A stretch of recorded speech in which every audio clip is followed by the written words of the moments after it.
যেভাবে আব্রাহাম নিজের জীবনে জীবিত ঈশ্বরকে প্রতিষ্ঠা করেছিল।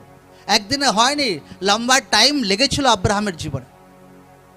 আব্রাহাম এত প্রেম, পারফেকশন, সিদ্ধতা তার জীবনে বেরিয়ে গিয়েছিল।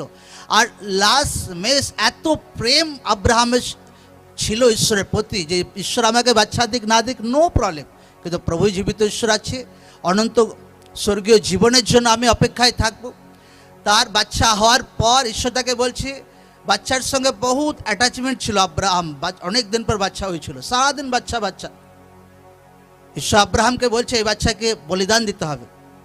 ঠিক আছে, আব্রাহাম বলিদান দিতে যখন যায়, লাস্টে ছুরি যখন গলার কাছে পৌঁছায়, ঈশ্বর আব্রাহামকে বলছে, আব্রাহাম স্টপ, থেমে যাও, এখন আমি বুঝতে পারলাম যে তুমি আমাকে প্রেম করো একদম।